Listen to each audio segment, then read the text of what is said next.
हरे कृष्णा। तो हमारे इस श्रीमद् भागवतम जो कथा चालू करी है रेडियो द्वारका के माध्यम से, जिसे भागवत प्रवाह के नाम से शीर्षक दिया गया है, इसमें हम श्रीमद् भागवत की महिमा की चर्चा कर रहे हैं। क्योंकि भागवत कोई साधारण ग्रंथ नहीं जिसमें ऐसे ही प्रवेश कर जाए।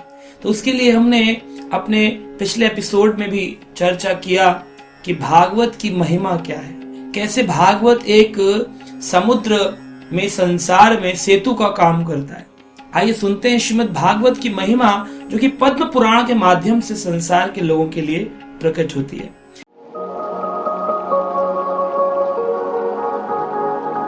ये कथा श्रीमद् भागवतम की ये कैसे प्रारंभ होती है, आइए चर्चा इसकी करते हैं। ओम नमो भगवते वासुदेवाय।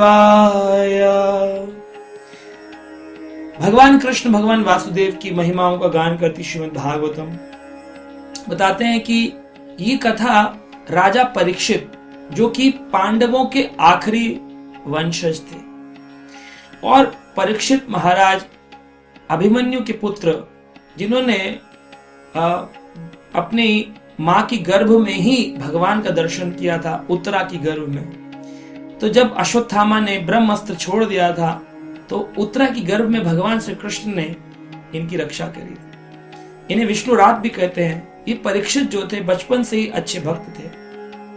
परीक्षित को एक बार जब ये वन भ्रमण के लिए गए, राजा थे, चक्रवर्ती सम्राट थे, पूरी पृथ्वी के राजा थे, तो एक आश्रम था जिनका नाम था शमीक ऋषि आश्रम।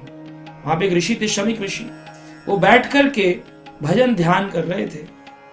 तो शमीक ऋषि के आश्रम में पहुंचकर राजा कहते हैं, मुझे प्यास लगी है, पानी पिलाइए।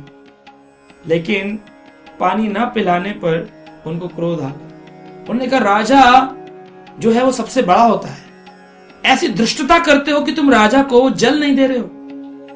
तो वहां पर एक मरा हुआ सांप उठाकर राजा ने उनकी गर्दन में डाल दिया, और राजा क्रोध में आकर के वापस अपने महल की ओर आ गए। शमीक ऋषि का पुत्र श्रृंगी, जो कि बहुत कम उम्र का था, 11-12 वर्ष का था, उसको जब पता चला कि उसके पिता के साथ दुर्व्यवहार किया है राजा ने, उसने तुरंत क्रोध अग्नि में जलते हुए वहां पास बहती गंगा नदी से थोड़ा गंगा का जल लेकर आचमन पात्र में हाथ में अंजुली में भर करके कहा कि मेरे पिता का अपमान जिसने किया हो, वो राजा तक्षक नाग के द्वारा, जो कि नाग में सबसे बड़ा है, सबसे भयंकर है। जैसे लोगों ने ड्रैगन देखा है, आजकल देखते हैं चाइना के ड्रैगन, से ड्रैगन जैसा तक्षक, वासुकी, शेषनाग आदि से अलग कैटेगरी का तक्षक, जो कि जलाकर भस्म कर दे, अग्नि निकलती जिसके मुख से। तो ऐसा तक्षक 7 दिन के अंदर, 7 दिन बाद राजा परीक्षित को डसेगा और समाप्त होगा। इस बात को सुनकर के शमीक ऋषि को बहुत क्रोध आया। बाद में पता चला, कहा, अरे तुमने राजा के को श्राप दिया, राजा देखो कितना ऊंचा भक्त है, उसने तुम्हारे इस जो तुमने श्राप दिया उसका प्रतिकार नहीं किया। ये भक्त का लक्षण है, अगर उसके साथ कोई दुर्व्यवहार करे तो वो प्रतिकार नहीं करता, उसको मारा जाए, पीटा जाए, बुरा व्यवहार किया जाए, वो प्रतिकार नहीं करता। राजा परीक्षित चले गए, और राजा परीक्षित ने कहा, ये बहुत अच्छा हुआ कि मुझे इस प्रकार का श्राप मिला। अब मैं अपने जो राज्य दरबार की सेवा है उससे मुक्त होकर श्रीमद् भागवत की शरण ग्रहण करूंगा। और वो तुरंत गंगा के किनारे शुक तीर्थ है, शुक ताल जिसे कहते हैं, और वहां वृक्ष के नीचे बैठ करके उन्होंने कई ऋषि मुनियों से कहा, जो व्यक्ति को श्राप मिला हो कि वो 7 दिन में मरने वाला, उसको क्या करना चाहिए। तभी वहां वेद व्यास जी, जिन्होंने सभी पुराणों की रचना करी, उनके अग्रगणी पुत्र, उनके सबसे प्रिय पुत्र आ गए, सुखदेव मुनि, और उन्होंने निर्वस्त्र रूप में वहां पर प्रवेश किया। वो इतने ब्रह्मलीन थे, इतने ज्यादा भक्ति भाव में थे, वो वस्त्र डालना भी भूल जाते थे।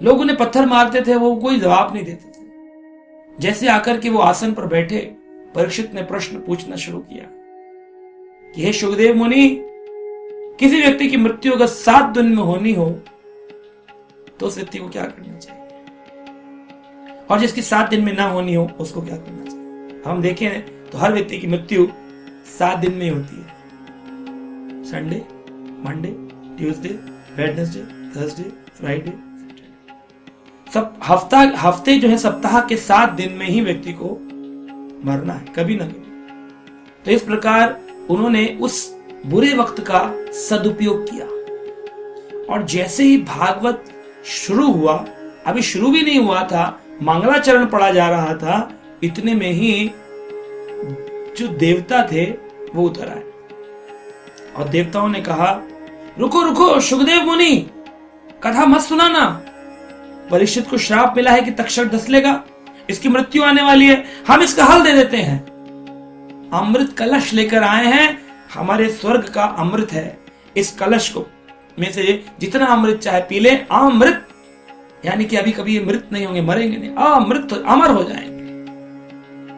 तो सुखदेव मुनि ने कहा, देखो कृष्ण कथा जो अमृत जो है ये हीरे के समान है, और ये जो तुम्हारा कलश का अमृत है ये कांच के टुकड़े के समान है। जब हीरा मिल जाए किसी को तो कांच के टुकड़े की कोई वैल्यू नहीं रहती। तो उन्होंने मना कर दिया सुखदेव मुनि ने कि नहीं, तुम्हारे अमृत की मुझे जरूरत नहीं, और कृष्ण कथा से तो इसको कंपेयर बिल्कुल मत करना। परीक्षित से कहा, अगर तुम चाहो तो तुम ले सकते। परीक्षित ने कहा, मुझे मरने का भय नहीं है, मैं ये अमृत लेकर के करोड़ों करोड़ों वर्ष तक जीवित रहकर स्वर्ग उपभोग करके पुनः पृथ्वी पर आकर के दुखालय में नहीं आना चाहता हूं।